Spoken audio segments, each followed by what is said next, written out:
वाले इसके बाद क्लास चलेगी तुम लोग। देखो बेटा, ये बताओ कि जो चैप्टर तुम लोग पढ़ चुके हो कुछ तैयार वैयार भी कर रहे हो, बस ऐसे ही चल रहा है? अरे उसको तैयार भी करो भाई, नहीं तो पेपर में क्या लिखोगे? हाँ, गाना लिख के आओगे? क्यों? हमको लग रहा है एक तो टेस्ट लेने तुम लोग का। हाँ, अरे पहले दूसरे का दे दो, फर्स्ट और सेकंड चैप्टर का एक टेस्ट दे दो, समझ में आ जाए कितना पढ़ रहे हो कितना नहीं पढ़ रहे हो। जो नए बच्चे आए वो रहने दें, पुराने बच्चे ही दे दें जो पढ़ चुके हैं, है ना? तो उससे ये समझ में आ जाएगा आप कितना पढ़ रहे हो, और आपको भी समझ में आ जाएगा आप कितना पढ़ रहे हो। दोनों लोगों को गलत फहमियां दूर हो जाएंगी। हाँ, जो मिसअंडरस्टैंडिंग है हमारे आपके बीच में, हमको लग रहा है बच्चे पढ़ रहे हैं, आपको भी लग रहा है हम बहुत पढ़ रहे हैं, सब दूर हो जाए। हाँ, आपको जो लग रहा है ठीक है, तो एक पेपर सोच रहे हैं आपका ले लिया जाए। हाँ, संडे को नहीं यार, परसों ले लिया जाए। एक दिन कल आपको मौका दे दिया जाए, आप पढ़ लीजिए, परसों जो है आए तो हम 1 घंटे का टेस्ट ले लें। जो नए बच्चे होंगे उनको हम अलग से बैठाल के पढ़ा लेंगे, पहला चैप्टर रिवाइज करवा देंगे और पुराने बच्चे टेस्ट दे देंगे। क्या दिक्कत है? हाँ, सही रहेगा। तो एक टेस्ट आप लोग ऑब्जेक्टिव ले लेंगे यार, तुम्हारी इच्छा, मत लिखो तुम तुक्का। बेटा देखो, ऐसा तुमको एक गलत फहमी में हम नहीं रखेंगे ना, मेरा काम है बेवकूफ बनाना बच्चों को।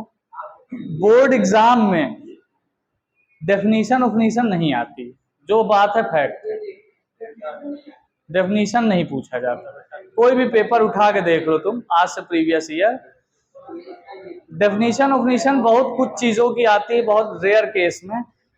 तो उन सब का डेफिनीशन मैंने आपको तैयार करवा दिया है पहले ही। जैसे इलेक्ट्रॉन वोल्ट क्या होता है, इसकी डेफिनीशन आती है, लिखवा दिया है। ज्यादातर आपको बोर्ड एग्जाम में 1 नंबर के जो क्वेश्चन मिलेंगे उसमें यूनिट और डायमेंशन फॉर्मूला पूछा जाता है चीजों का, समझ रहे हो?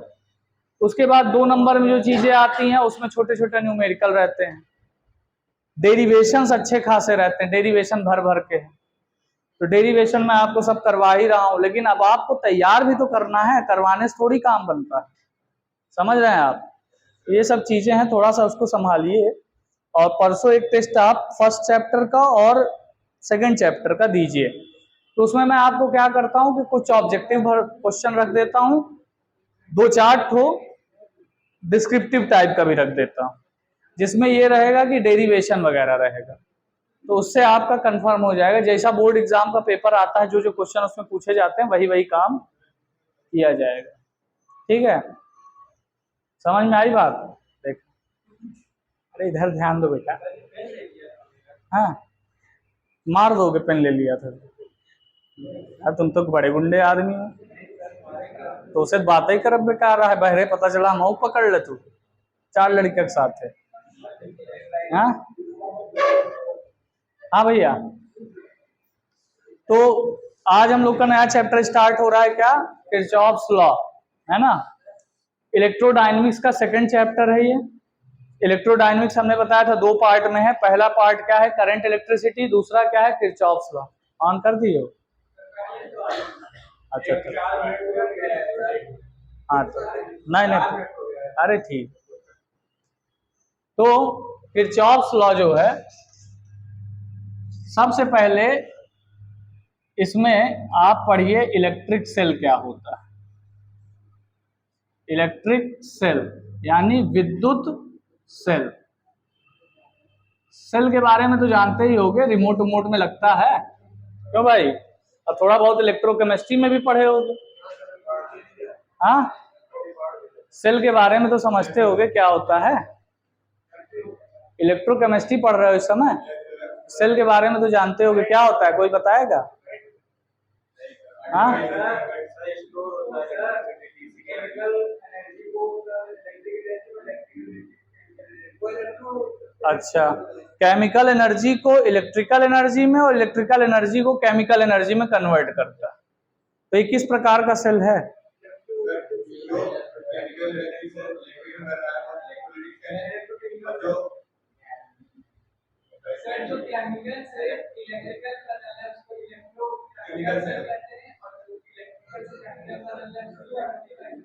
अच्छा ठीक है, केमिस्ट्री के अनुसार सही। फिजिक्स के अनुसार सेल जो है वो दो प्रकार का होता है, एक होता है प्राइमरी, एक होता है सेकेंडरी। ठीक है, प्राइमरी का मतलब प्राथमिक सेल और सेकेंडरी का मतलब द्वितीयक सेल। ठीक है, अब सेल होता क्या है पहले तो ये समझ लेते हैं, फिर इसके प्रकार पे आते हैं।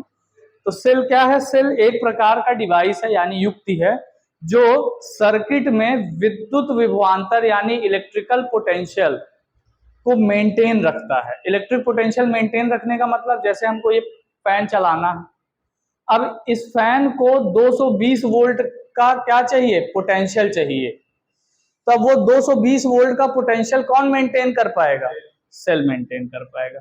मान लो हमको एक छोटा सा बल्ब है उसको जलाना है, उसको 2 वोल्ट विद्युत विभवांतर चाहिए, तो सेल क्या करेगा? 2 वोल्ट का विद्युत विभवांतर मेंटेन रखेगा, कम नहीं होने देगा, ज्यादा नहीं होने देगा, 2 वोल्ट मेंटेन रखेगा। तो सेल क्या है? सेल एक डिवाइस है, एक युक्ति है जो विद्युत परिपथ में क्या करती है? विद्युत विभवांतर को बनाए रखती है। इंग्लिश में बोला जाए तो cell, electric cell is a device which maintain the electric potential in the circuit. मतलब सर्किट में इलेक्ट्रिक पोटेंशियल को मेंटेन रखती है। समझ में आई बात? इलेक्ट्रिक पोटेंशियल का मेंटेन रखने का मतलब क्या है भाई? इलेक्ट्रिक पोटेंशियल अगर मेंटेन रहेगा तो क्या परिपथ के अंदर इलेक्ट्रॉनों का प्रवाह बना रहेगा? प्रवाह का मतलब फ्लो ऑफ इलेक्ट्रॉन। हाँ, प्रतिबद्ध कहाँ बोला मैं? परिपथ मतलब सर्किट यार, हे भगवान। सर्किट में अगर मैं कोई एक बल्ब ले लूं, उसको तार से ऐसे जोड़ के सेल से कनेक्ट कर दूं, तो जब तक वो सेल से कनेक्ट रहेगा तो क्या इलेक्ट्रॉनों का फ्लो बना रहेगा? बना रहेगा। तो इसका मतलब सेल क्या है? एक दूसरे लैंग्वेज में भी आप बोल सकते हो, सेल एक डिवाइस है जो सर्किट में क्या करता है? फ्लो ऑफ इलेक्ट्रॉन को मेंटेन रखता है, यानी परिपथ में इलेक्ट्रॉनों की प्रवाह को बनाए रखता है, टूटने नहीं देता। अगर आप सेल हटा देंगे तो इलेक्ट्रॉन क्या करेंगे? भागने लगेंगे इधर उधर, जिधर उनका मन कहेगा, आवारा की तरह। लेकिन जब तक सेल जुड़ी रहेगी तब तक एक फिक्स डायरेक्शन में मूव करेंगे। तो जो प्रवाह है इलेक्ट्रॉनों का वो बना रहेगा। कौन बना के रखेगा? Electric cell. अब इलेक्ट्रिक सेल एक युक्ति होती है जो विद्युत ऊर्जा, रासायनिक ऊर्जा को विद्युत ऊर्जा में परिवर्तित करती है, यानी केमिकल एनर्जी को इलेक्ट्रिकल एनर्जी में कन्वर्ट करती है। ये सेल होता है प्राइमरी सेल। इसको आप दोबारा रिचार्ज नहीं कर सकते, एक बार यूज किया, डिस्चार्ज हो गई तो उठा फेंक दो। जैसे आप रिमोट में बैटरी लगाते हो, घड़ी में बैटरी लगाते हो, खत्म हो गई तो क्या करता है? बदलते हो, दोबारा तो उसको चार्ज कर नहीं पाते। तो ये सब क्या है? प्राइमरी सेल, प्राथमिक सेल। अब प्राइमरी सेल में भी कई टाइप के सेल होते हैं, जैसे अलग अलग प्रकार के, तो वो हमको नहीं पढ़ना है, वो हमारे फिजिक्स के सिलेबस में नहीं, वो आप केमिस्ट्री में पढ़ेंगे। ठीक है। सेकेंडरी सेल क्या होता है? सेकेंडरी सेल आपका ऐसा सेल होता है जो पहले विद्युत ऊर्जा को रासायनिक ऊर्जा में परिवर्तित किया जाता है, यानी इलेक्ट्रिकल को केमिकल में कन्वर्ट किया जाता है और इसको स्टोर कर लिया जाता है। उसके बाद यदि हमें आवश्यकता पड़ी तो उसी केमिकल एनर्जी को फिर से इलेक्ट्रिकल एनर्जी में हम लोग क्या करते हैं? यूज करते हैं। जैसे ये इन्वर्टर वाली बैटरी, ये क्या कर रहे हैं हम? पहले इसको विद्युत ऊर्जा दिया, ये चार्ज हो गई, तो इलेक्ट्रिकल एनर्जी किस में कन्वर्ट हो गई? केमिकल एनर्जी में, इसमें जाके स्टोर हो गई। लाइट चली गई तो ये फिर से क्या करने लगा? केमिकल एनर्जी को इलेक्ट्रिकल एनर्जी में कन्वर्ट करके हमको वापस देने लगा। तो सेकेंडरी सेल कैसा सेल होगा? एक ऐसा सेल होगा जिसमें पहले हम लोग इलेक्ट्रिकल एनर्जी को केमिकल एनर्जी में कन्वर्ट करेंगे, देन केमिकल एनर्जी आवश्यकता पड़ने पर केमिकल एनर्जी फिर से इलेक्ट्रिकल एनर्जी में क्या होगा? कन्वर्ट होगा। बात समझ में आ रही थी? इतने में कोई समस्या? तुम बेटा नए हो, तुमको कुछ समझ में आया? इसको इससे पूछ, आ रहा है पक्का? ना आए तो बताना, ठीक है? तो क्लिनिक प्लस में कैला बाथरूम वाथरूम में क्या गल बगल कर, रूम फ्रेशनर नहीं, क्लिनिक प्लस शैम्पू। चलो फिलहाल तो इतनी बात समझ में आ गई। आगे बात करते हैं।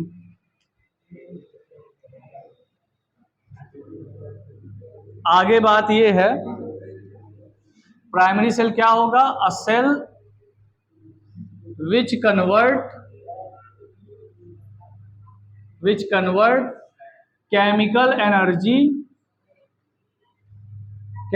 Energy into electrical energy. Electrical energy लिखते चलो भैया। हालांकि भेजा है आपके पास, नोट्स तो आपको मैंने पहले ही दे दिया है दोनों चैप्टर का, लेकिन फिर भी कुछ काम की चीजें लिखते चला कर, लिखने से याद होता है, ठीक है?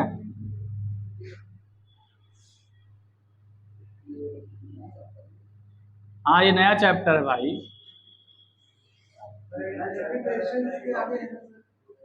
क्या बेटा? हाँ ये नया चैप्टर ही है, पिछले वाला चैप्टर खत्म हो गया था लास्ट टाइम।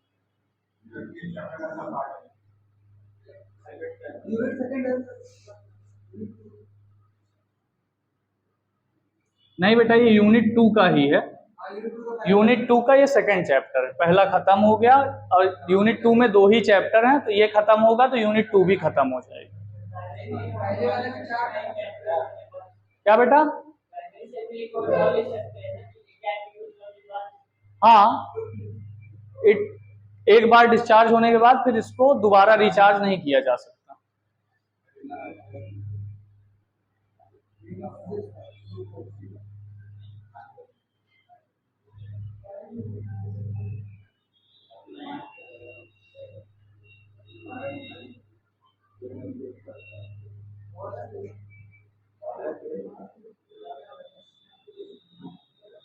यार रात में इतना पानी बरसा तब भी गर्मी कम नहीं है, ठीक है? तो सेकेंडरी सेल क्या है? A cell which converts electrical energy into chemical energy first, then converts chemical energy into electrical energy.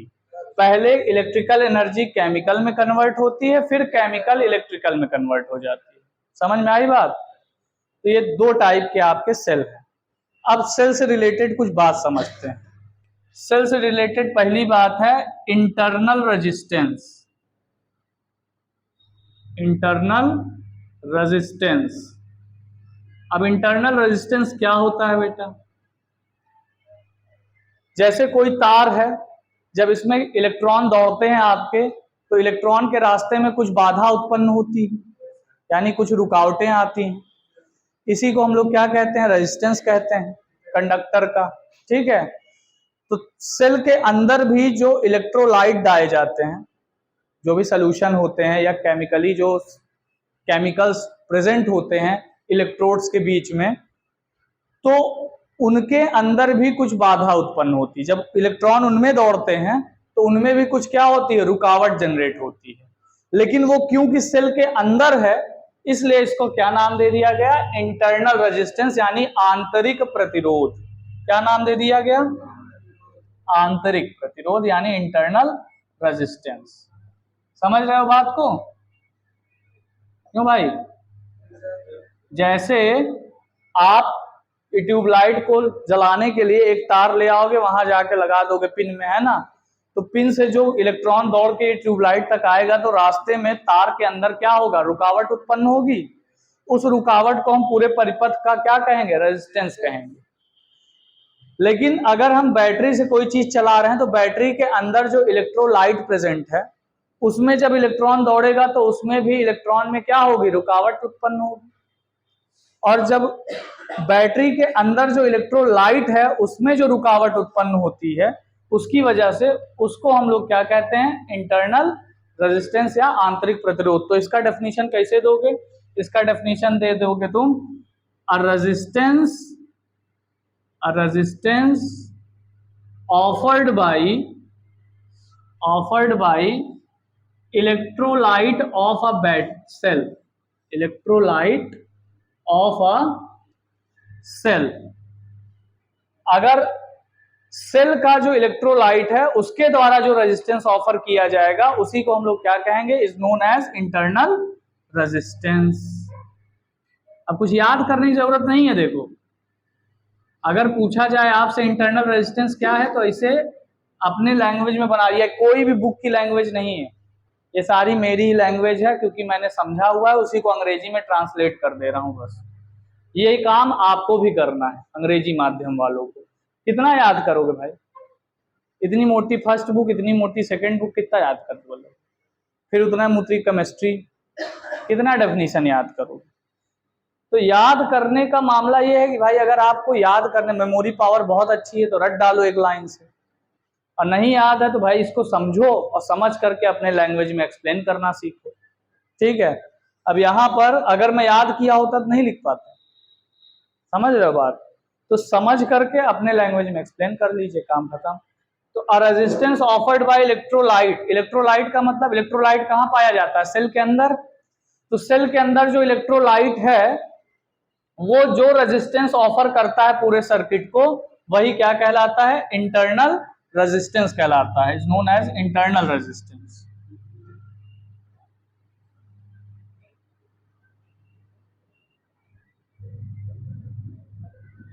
समझ में आई बात?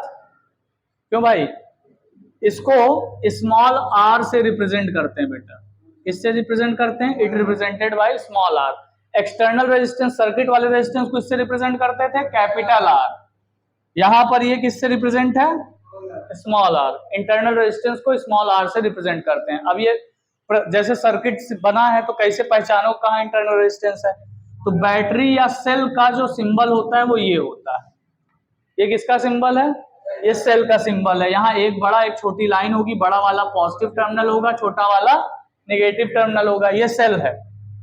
जब इंटरनल रेजिस्टेंस होगा तो इस निगेटिव वाले टर्मिनल के पास एक ऐसे छोटा सा रेजिस्टेंस बना होगा, ठीक है, और इसको एक ऐसे बॉक्स में बंद किया गया होगा। इस बॉक्स का मतलब होता है सेल। अब ये जो सेल है ये बॉक्स के अंदर, ये रेजिस्टेंस क्या है, बॉक्स के अंदर है, यानी ये रेजिस्टेंस सेल के अंदर है। तो जहां भी सर्किट में कुछ इस टाइप से सेल बना होगा वहां आप समझ लीजिएगा ये जो रेजिस्टेंस है ये कैसा रेजिस्टेंस है, इंटरनल रेजिस्टेंस है। समझ में आई बात? और उसके बाद फिर यहाँ से घूम घुमा करके ऐसे एक बड़ा सा रेजिस्टेंस, फिर एक रेजिस्टेंस ऐसे लगाया है। तो ये R1, ये R2, ये क्या है, ये एक्सटर्नल रेजिस्टेंस है, ये बाहर वाले रेजिस्टेंस है। और जो ये बॉक्स के अंदर है ये कैसा है, ये इंटरनल रेजिस्टेंस है, 1 ओम 2 ओम जितने का भी होगा। समझ में आई बात? तो जो प्रतिरोध बॉक्स के अंदर होगा वो होगा इंटरनल रेजिस्टेंस, और जो प्रतिरोध बॉक्स के बाहर होगा वो क्या होगा, एक्सटर्नल रेजिस्टेंस। इस तरीके से आप सर्किट में पहचानेंगे कि इंटरनल रेजिस्टेंस कहाँ पे है और एक्सटर्नल रेजिस्टेंस कहाँ पे है। इलेक्ट्रोलाइट नहीं जानते? अरे यार इलेक्ट्रोकेमिस्ट्री पढ़ रहे हो, क्या कर रहे हो? अरे इलेक्ट्रोलाइट का मतलब जैसे आप सेल बना रहे हो तो सेल बनाने के लिए आप उसके अंदर सोल्यूशन डालते हो कुछ, उसी को इलेक्ट्रोलाइट कहते हैं। और क्या, CuSO4 डालते हो, हाँ, सेल बनाए होगे, 2 बक्सा लिए, मतलब वो बीकर लिए होगे, एक में इलेक्ट्रोड डाले होगे दोनों में, उसके बाद सॉल्ट ब्रिज बनाया होगा, एक में CuSO4 डाला होगा, एक में कुछ और डाला होगा, हाँ समझ रहे हो, ऐसे बनाया होगा ना सेल। तो उसमें जो CuSO4 या कॉपर सल्फेट डाल रहे हो वो क्या है, इलेक्ट्रोलाइट है, केमिस्ट्री में पढ़ा होगा, है ना। तो इलेक्ट्रोलाइट क्या होता है, सेल के अंदर जो केमिकल होता है उसी को क्या बोलते हैं, इलेक्ट्रोलाइट बोलते हैं। समझ में आई बात? उसके अंदर क्या होते हैं, आयंस होते हैं, आयंस यानी पॉजिटिव और निगेटिव आयन, जब वो फ्लो करते हैं तो उसी की वजह से आपका करंट फ्लो होता है। ठीक, समझ में आई बात? एक टर्मिनल पे पॉजिटिव वाले जाके इकट्ठा हो जाते हैं, एक टर्मिनल पे निगेटिव वाले जाके इकट्ठा हो जाते हैं। जिस टर्मिनल पे पॉजिटिव वाले इकट्ठा होते हैं वो पॉजिटिवली चार्ज हो जाता है, यानी उसकी पोटेंशियल हाई हो जाता है। जिस पे निगेटिव वाले जाके चिपक जाते हैं उसको वो निगेटिवली चार्ज होता है, उसको बोल सकते हैं निगेटिव चार्ज, निगेटिव पोटेंशियल। फिर दोनों के बीच में जब तार लगाते हो तो इलेक्ट्रॉन भागना शुरू करता है। क्यों इलेक्ट्रॉन भागना शुरू करता है? क्योंकि दोनों का पोटेंशियल इक्वल करना है। अब जब तक इक्वल नहीं हो जाएगा तब तक इलेक्ट्रॉन भागते रहेंगे, तब तक करंट फ्लो होती रहेगी। जैसे इक्वल हुआ वैसे सब काम खत्म, बैटरी डिस्चार्ज। समझ में आई बात? इतनी बात समझ में आई आपको? आगे बढ़ा जाए? इतने में कोई समस्या नहीं? समस्या कहाँ रहती तुम लोगों को? समस्या तब उत्पन्न होती है जब क्वेश्चन पूछा जाता है। क्या हुआ भैया? क्या? अच्छा, धन्यवाद। अब वही तुम्हारे दांत साथ टूट जाते। हाँ,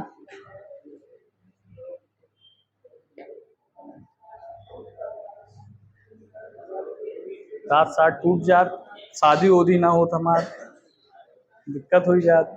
चलो, तो आगे लिखो भैया, देखो आगे बात समझो। अब अगला है आपका नेक्स्ट टॉपिक क्या है? Electromotive force. Electromotive force, short में इसको बोलते हैं EMF, हिंदी में इसको बोलते हैं विद्युत वाहक बल। विद्युत वाहक बल, ठीक है?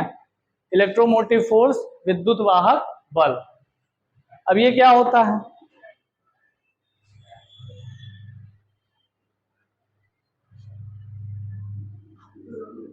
ये मान लो एक सर्किट है, यहां पे आपने एक बैटरी लगा दी, ठीक है? यहां एक रेजिस्टेंस लगा दिया, ठीक? एक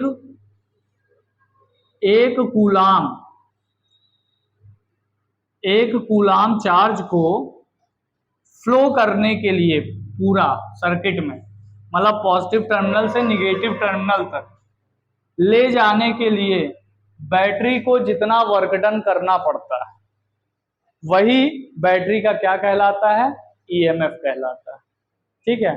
फिर से समझिए, बैटरी के या सेल के पॉजिटिव पोटेंशियल से निगेटिव पोटेंशियल तक एक कूलाम चार्ज को ले जाने के लिए जितना वर्क डन करना पड़ता है उसे सेल का क्या बोलते हैं? EMF या फिर विद्युत वाहक बल बोलते हैं।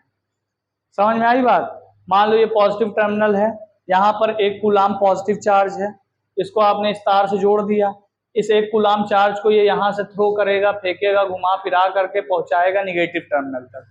निगेटिव टर्मिनल तक ले आएगा। इतना करने में उसको जितना क्या करना पड़ेगा? बैटरी को जितना काम करना पड़ेगा वही क्या कहलाएगा? इलेक्ट्रोमोटिव फोर्स कहलाएगा बैटरी का। तो डेफिनेशन कैसे देंगे? डेफिनेशन दे देंगे total work done to bring unit positive charge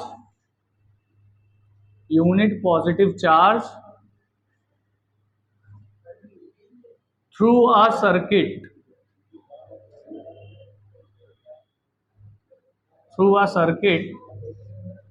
by electrical cell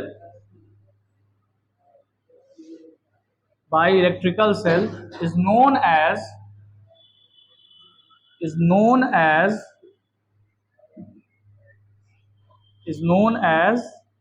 EMF of cell, ठीक है? मतलब सेल के द्वारा किया गया टोटल वर्क डन जिसमें एक कूलाम चार्ज को पूरे परिपथ यानी पूरे सर्किट से फ्लो करा दिया जाए तो उसे हम लोग बैटरी का क्या कहेंगे? EMF कहेंगे।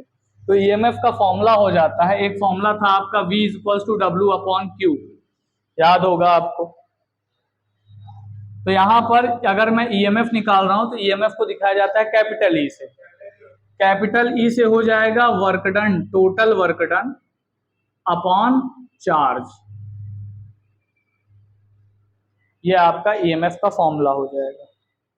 ईएमएफ को भी किसमें मेजर करते हैं, एसआई यूनिट इसका क्या होता है, एसआई यूनिट इसका होता है वोल्ट, ठीक है। और वोल्ट का डायमेंशन फॉर्मूला क्या होता है भैया, किसी को याद है? क्यों भाई, किसी को याद हो बताओ। हाँ, नहीं याद है?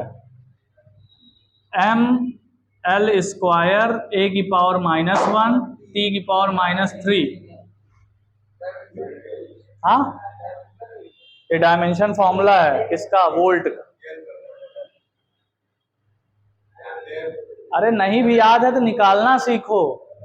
W है, W का dimension formula ml square T की पावर -2, Q का डायमेंशन फॉर्मूला 80, ठीक है। ऊपर गया क्या हो जाएगा, ml स्क्वायर ए की पावर -1 टी की पावर माइनस, हमको भी याद नहीं था, हमको इन्हीं दोनों का याद था, हम मन में कैलकुलेट करके लिखती है और क्या। अरे उतनी प्रैक्टिस होती है यार, हजारों सवाल लगा चुके हैं तो क्या होगा, आप भी लगा लीजिए, आपके भी मन में कैलकुलेशन आने लगे। तुम तो 10 नहीं लगाए हो। आखिर मैं अपने पूरे जीवन काल में एक एक चैप्टर पे ना लगाया होऊंगा तो कम से कम 600 700 क्वेश्चन लगा चुका हूँ, तो उतना प्रैक्टिस बन जाती।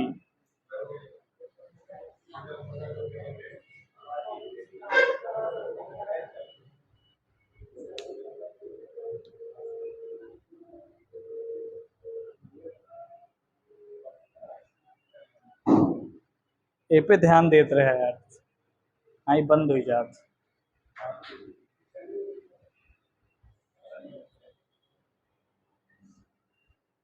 एक क्लास का नुकसान हो गया।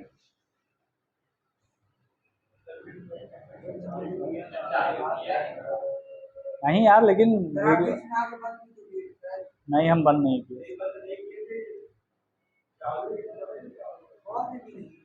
एक को मिनट नहीं हुआ, गायब था पूरा वीडियो है।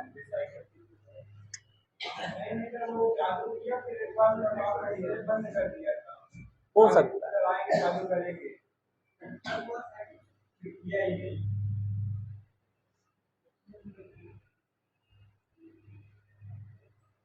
यार बहुत गर्मी है।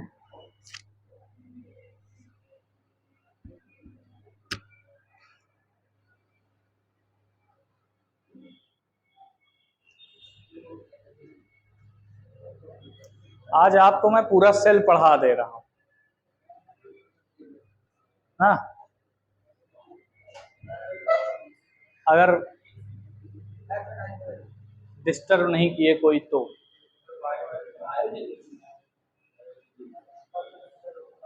यार हमारी क्लास बहुत कम चलता है।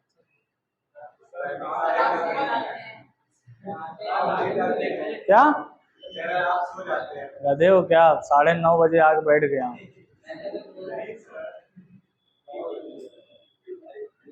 अरे अब कोमल सर पढ़ाने लगेंगे 10 बजे छोड़ेंगे।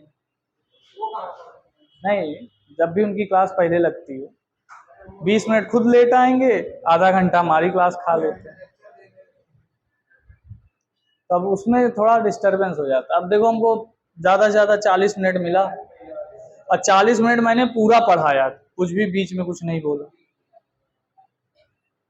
तब भी मेरा टॉपिक नहीं कंप्लीट हो पाया।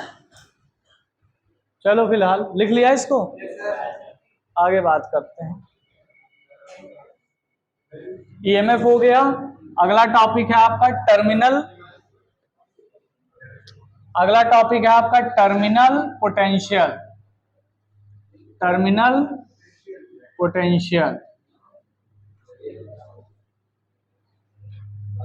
इसकी हिंदी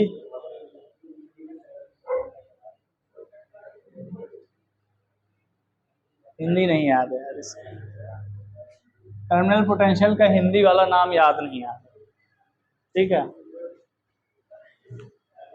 टर्मिनल का मतलब होता है कि दोनों छोर, ठीक है। जैसे बैटरी का ये पॉजिटिव और निगेटिव, इसको टर्मिनल बोलते हैं। तो टर्मिनल पोटेंशियल क्या होता है इसकी बात करते हैं। इसमें बस हल्का सा चेंज आएगा, टोटल एक्सटर्नल वर्क। डेफिनेशन में बस एक चेंज आएगा, टोटल एक्सटर्नल। यहां पे क्या था, W टोटल था, मतलब बैटरी द्वारा किया गया कुल कार्य क्या कहलाएगा, EMF कहलाएगा। और अगर बैटरी द्वारा केवल आप वो कैलकुलेट करते हो जो एक्सटर्नल, यानी बैटरी के अंदर इंटरनल वाले को छोड़ देते हो, इंटरनल रेजिस्टेंस में थ्रो करना या फ्लो बना के रखना, उसमें उसने जितना कार्य किया उसको छोड़ दिया आपने, सिर्फ बाहरी परिपथ में घुमाने के लिए कितना काम किया, अगर ये निकालते हो तो उसे क्या कहेंगे, उसे हम लोग टर्मिनल पोटेंशियल कहेंगे। और इसको डिफाइन किया जाता है V से। तो V इज इक्वल्स टू क्या हो जाता है, E external upon Q। External का मतलब बाहरी परिपथ में, जैसे अरे एक बैटरी लिया, बैटरी में तार जोड़ा, बल्ब जोड़ दिया, ठीक है।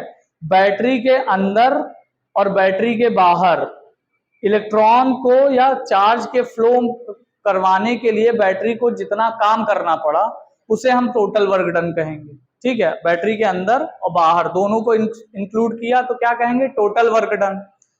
टोटल वर्क डन जब होगा तो उसको हम लोग कहेंगे EMF।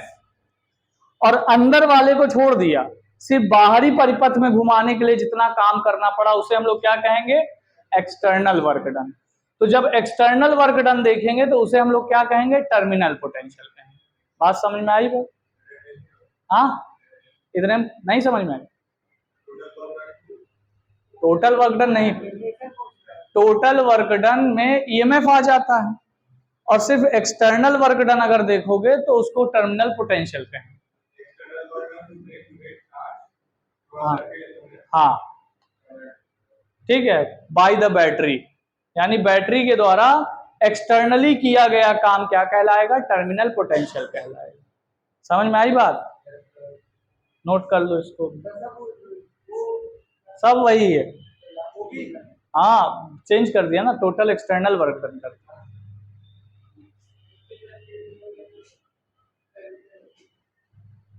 टर्म अच्छा, is known as terminal potential of the cell.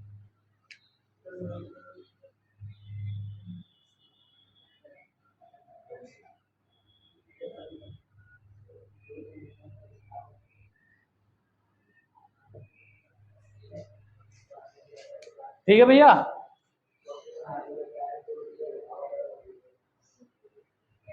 अब एक तो क्वेश्चन लगाया जाए।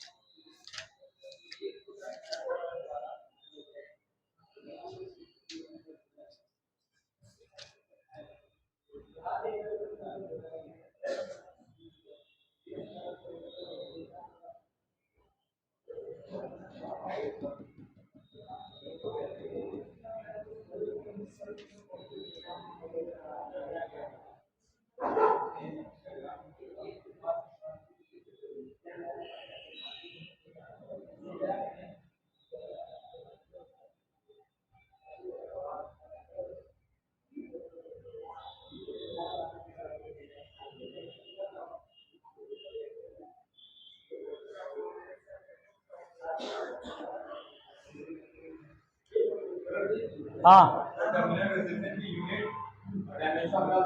Same same same. हो गया भैया, इधर वाला मिटा दूं?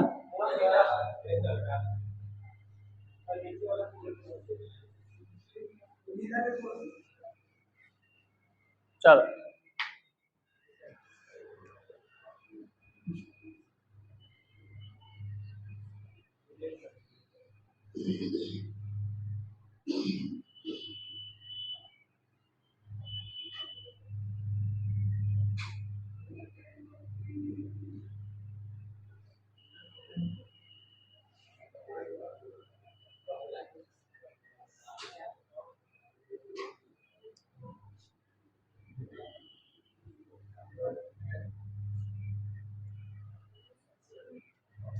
ये एक सर्किट है आपके सामने, यहाँ पर ईएमएफ की एक बैटरी लगाई गई, बैटरी का इंटरनल रेजिस्टेंस स्मॉल आर है, और बाहर एक सर्किट के अंदर, सर्किट के बाहर मतलब सेल के बाहर एक एक्सटर्नल रेजिस्टेंस लगाया गया कैपिटल आर। ठीक है, मान लेते हैं बैटरी से आई करंट निकलती है, तो आई करंट यहां पर जाएगी, तो इसके अक्रॉस जो पोटेंशियल होगा वो कितना हो जाएगा, आई इंटू आर, और इसके अक्रॉस पोटेंशियल कितना हो जाएगा, आई इंटू स्मॉल आर, यही होगा। तो जो ईएमएफ है, ईएमएफ इज इक्वल्स टू क्या हो जाएगा भैया, external work done plus internal work done. External work done का मतलब हो जाएगा V इंटू क्यू। ठीक है, ये जो कैपिटल V, ये जो कैपिटल V आया है इसको कैपिटल V कहेंगे और इसको स्मॉल v कहेंगे। तो capital V into Q plus small v into Q होगा। V की जगह हम लोग लिख सकते हैं I into capital R plus I into small r, लिखा जा सकता है। I की जगह I और Q है ही है। ठीक है, if charge is 1 coulomb, definition के अकॉर्डिंग हम लोग क्या कर रहे थे, यूनिट चार्ज ले रहे थे, तो चार्ज को 1 कूलम कर दिया, तो क्या हो जाएगा I R plus I into small R, I common ले लिया, that is R plus small R, ये आपका ई आ गया। क्लियर, समझ में आई बात, ये आपका ई आ गया। दूसरा फॉर्मूला अगर आप लिखना चाहते हो तो E is equals to V plus क्या हो जाएगा, स्मॉल वी, ये भी एक फॉर्मूला आ जाएगा। वी का मतलब जो बाहर वाला परिपथ है उसके क्रॉस जो पोटेंशियल आएगा वो हो जाएगा कैपिटल वी, और जो छोटा या अंदर वाला पोटेंशियल होगा उसके क्रॉस जो पोटेंशियल आएगा उसे क्या कहेंगे, स्मॉल वी। तो ये दो फॉर्मूले हैं जो टर्मिनल पोटेंशियल और ईएमएफ के बीच में क्या देते हैं, रिलेशन देते हैं। ये वाला फॉर्मूला क्या देता है, करंट और रेजिस्टेंस और ईएमएफ के बीच में क्या देता है, रिलेशन देता है। बात समझ में आई? ठीक है, इसको नोट कर लो, फिर एक दो क्वेश्चन लगाते हैं इसके ऊपर, तब तक बायो वाले सर आ जाएंगे, छोड़ ही दे। अरे रिलेशन मत छोड़ो, तुम टर्मिनल पोटेंशियल में नोट करो, ये सब कोई दिक्कत।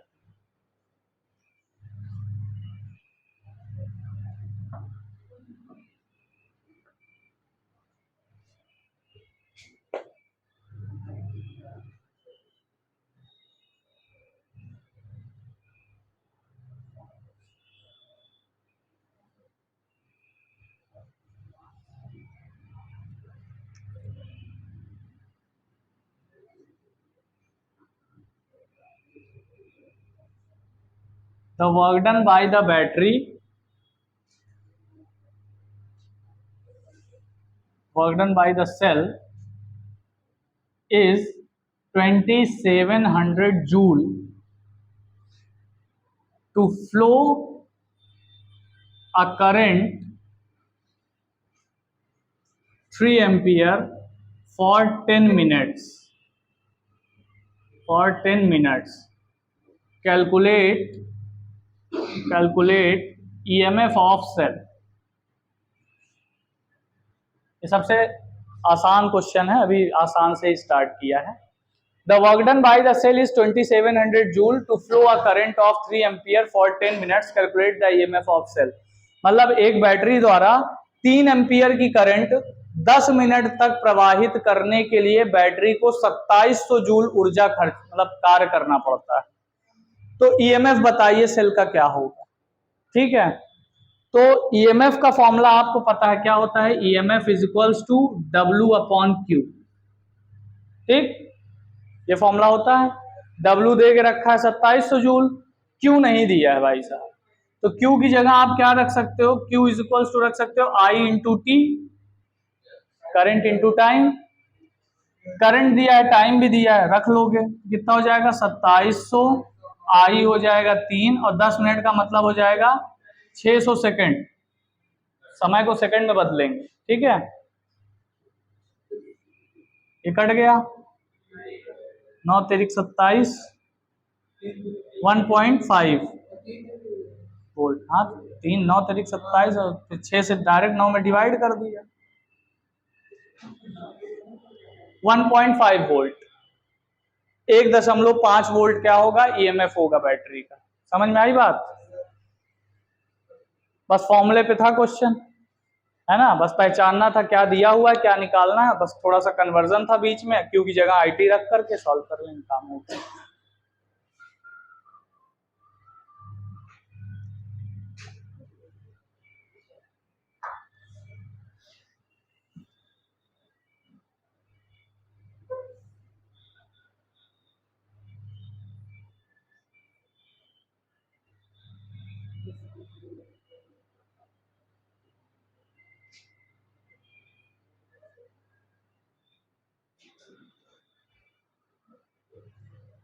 सर ये सारे की वैल्यू दी रहेगी कि और क्वेश्चन में मिस हो सकती है काफी, जैसे आई की टाइम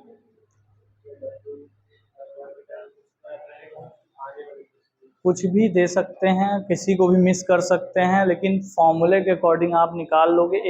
एक दो चीजें मिस रहेगी, बाकी दिए मतलब ऐसी डिटेल्स दी रहेगी कि आप फॉर्मूले का इस्तेमाल करके रिजल्ट तक पहुंच जाओ। अब क्वेश्चन में तो वेरिएशन रहता ही है। हाँ, ये सिंपल था, ये तो आसान था। कौन सा फॉर्मूला बेटा? ये वाला, ये टर्मिनल पोटेंशियल और ईएमएफ के बीच में रिलेशन है।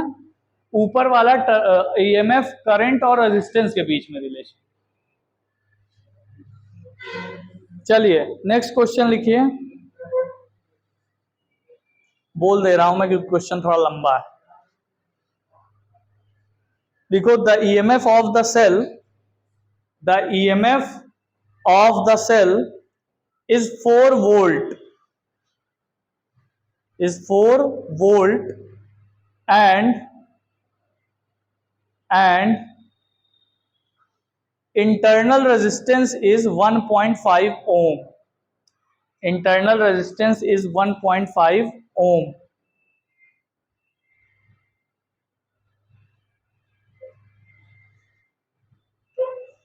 If 1000 ohm,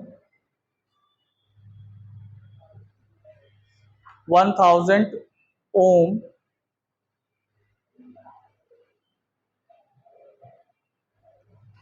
is connected with this cell, then find what is the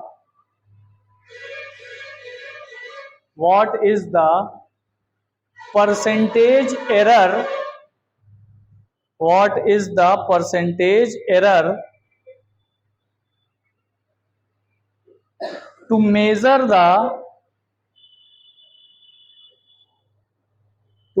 the potential difference, to measure the potential difference across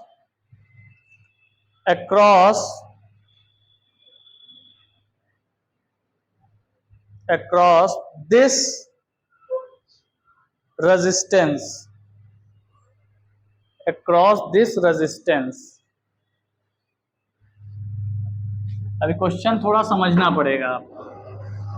अभी क्वेश्चन समझने के लिए पहले इसको डायग्राम वायग्राम बनाए, तब आपको समझ में आएगा कि क्या कह रहा है, क्या पूछ रहा है। ये थोड़ा सा अच्छा क्वेश्चन हो गया। अब अच्छा क्वेश्चन का मतलब ये हो गया, देखो जैसे ये मान लो एक बैटरी है, ठीक है। इस बैटरी का एक ईएमएफ दिया हुआ, कितना दिया हुआ है? 4 वोल्ट। 4 वोल्ट का ईएमएफ दिया हुआ है। इंटरनल रेजिस्टेंस दिया हुआ है 1.5 ओम। इसको आपने कनेक्ट किया एक रेजिस्टेंस से, जिसका रेजिस्टेंस कितना है? 1000 ओम। इसके अक्रॉस एक पोटेंशियल आएगा, ठीक है। कह रहा है अगर आप इस पोटेंशियल को मेजर करते हो तो कितने परसेंट की आपकी क्या होगी, त्रुटि होगी, मतलब कि कितने परसेंट आप एरर करोगे। तो हमेशा याद रखिएगा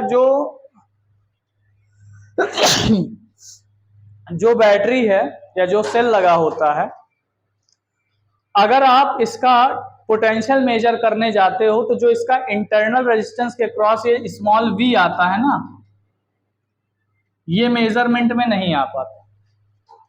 जैसे एक बैटरी है, उसका ईएमएफ 4 वोल्ट है, लेकिन अभी आप उसका वोल्ट मीटर लगा के मापोगे तो 3 दशमलव कुछ आएगा। क्यों आएगा? क्योंकि उसका ये जो स्मॉल v वाला फैक्टर, इंटरनल रेजिस्टेंस वाला, ये मेजरमेंट में नहीं आ पाता। 3 पॉइंट समथिंग आएगा, जो भी आएगा, 10 आएगा, कितना आएगा नहीं पता, मतलब कुछ ना कुछ कम आएगा, 4 वोल्ट नहीं आएगा, एग्जैक्ट 4 वोल्ट आपको नहीं बताएगा। अरे पोटेंशियल वो देखो, वोल्ट मीटर होता है ना, 2 पिन लगाए रहते हैं, मैकेनिक को देखो ऐसे नाप लेते हैं, 200 वोल्ट बता देता है उसमें या 4 वोल्ट, तो ऐसे लगा देते हैं, तुरंत नाप लेता है। तो अगर आप सेल है, मार्केट से एकदम नया सेल खरीद के लाए, एकदम फुल चार्ज है, और उस पर लिखा है कि ये बैटरी 6 वोल्ट की है, और उसको जाके वोल्ट मीटर से नापोगे तो दिखाएगा 5 दशमलव कुछ, 6 नहीं दिखाएगा। क्यों ऐसा? क्योंकि उसका जो इंटरनल रेजिस्टेंस है वो कुछ ना कुछ पोटेंशियल क्या कर देता है, ड्रॉप कर लेता है, और वो चीज मेजरमेंट में नहीं आ पाती। तो यही पूछ रहा है कि भैया जब हम इसको मेजर करेंगे तो कितने परसेंट का क्या आएगा, एरर आएगा, बताइए। तो सबसे सिंपल सी बात ये है कि E इज इक्वल्स टू क्या होता है बेटा, capital V into plus small v। आपको मेजर क्या करना है, कैपिटल V, तो कैपिटल V मेजर करना है तो ये हो जाएगा E minus small v, that is E minus I into small r। यही तो लिखोगे अगर I करंट फ्लो कर रहा है तो, अगर इससे I करंट फ्लो कर रहा है तो ये जो E माइनस आई आर। अब कौन सा फैक्टर V को जब मेजर करेंगे तो E तो मेजर हो जाएगा, लेकिन ये जो आई आर है ये मेजर नहीं होगा, तो एरर कितने का आएगा, एरर आएगा आई आर का, ये एरर हो गया, ठीक है। तो जब आप परसेंटेज एरर की बात करते हो तो error upon full value into 100, जब किसी चीज का आप परसेंटेज निकालते हो तो जो, जैसे आप अपने मार्क्स का ही परसेंटेज निकाल रहे हो, तो जितना मार्क्स आप पाए हो अपॉन फुल मार्क्स इनटू 100, यही तो करते हो। तो भैया एरर आया आई आर का, फुल वैल्यू है E 4 वोल्ट इंटू 100, तो जो परसेंटेज एरर आएगा, percentage error is equals to आ जाएगा I R upon E into 100। अब मेरे पास I नहीं, R तो है 1.5 ओम, E भी है मेरे पास 4 वोल्ट, I मिल जाए तो मैं परसेंटेज एरर कैलकुलेट कर लूंगा। I कैसे फाइंड करूं? I फाइंड करने के लिए भैया E इज इक्वल्स टू क्या होता है, I into capital R plus I into small r। अभी लिखा था फॉर्मूला हम लोगों ने, I को ले लिया कॉमन, ब्रैकेट में आ गया capital R into small r, यहाँ E, तो I इज इक्वल्स टू क्या लिख सकते हैं, E upon R plus small r, ठीक है। E कितना है आपका 4 वोल्ट, R कितना है 1000 ओम, R कितना है 1.5 ओम, ठीक है, लिखा जा सकता है। तो 1000 की तुलना में यार 1.5 बहुत छोटा होता है, इग्नोर कर सकते हैं, हटा देंगे तो क्या आ जाएगा, 4 इंटू 10⁻³ एम्पियर, ये आपका करंट आ जाएगा मोटा मोटा। I मिल गया, यहाँ वैल्यू रख दीजिए, 4 इंटू 10⁻³ इंटू 100 अपॉन 4, 4 से 4 कट गया, लगभग 1/10 बचेगा भाई, 2 10⁻⁻1, उसको 1/10 लिख सकते हैं, दैट इज 0.1%, इतने का एरर। हाँ क्या,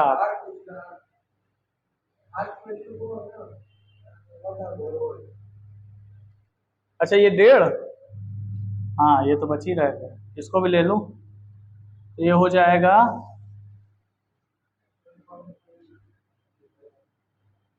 कितना हो जाएगा, 0.15%, ठीक है। इतना एरर आ जाएगा। समझ में आई बात? जब इसको मेजर करेंगे तो इतना एरर आएगा। अब ये थोड़ा अच्छा क्वेश्चन, कभी भी सेल का जब आप पोटेंशियल मेजर करने जाओगे तो इंटरनल रेजिस्टेंस वाले फैक्टर को डिक्रीज कर देना है। हमेशा याद रखिएगा, ये कॉन्सेप्ट है कि अगर आप सेल का ईएमएफ मेजर करने जा रहे हो या टर्मिनल पोटेंशियल मेजर करने जा रहे हो तो इंटरनल रेजिस्टेंस वाला वोल्टेज को क्या करना पड़ेगा, इग्नोर करना पड़ेगा, डिक्रीज। ये मेजर नहीं हो पाता।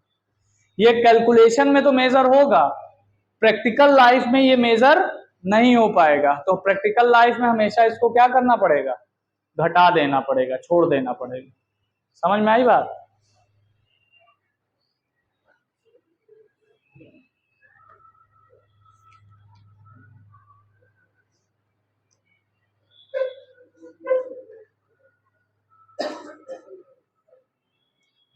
लो भैया, बोर्ड एग्जाम 2014, नेक्स्ट क्वेश्चन लिखो इसको।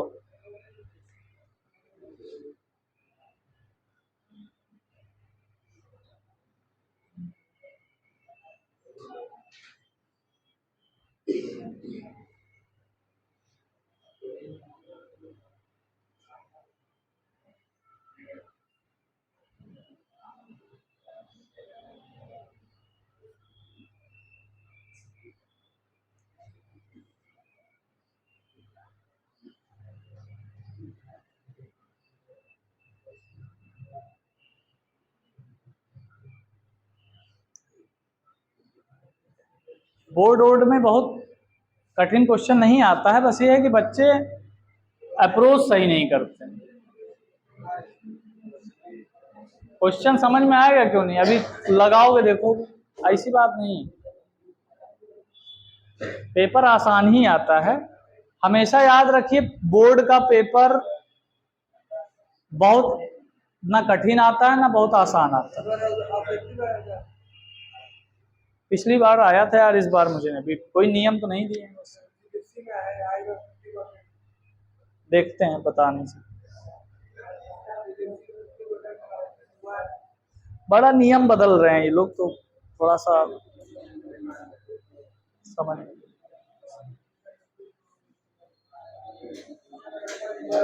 तो सर 5 मिनट एक क्वेश्चन बता दें। देर तो नहीं हो रही आपको? चलिए फिर हम छोड़ देते हैं। बेटा यहीं तक रहने दो, बायो वाले सर आ गए हैं, अगले कल करवा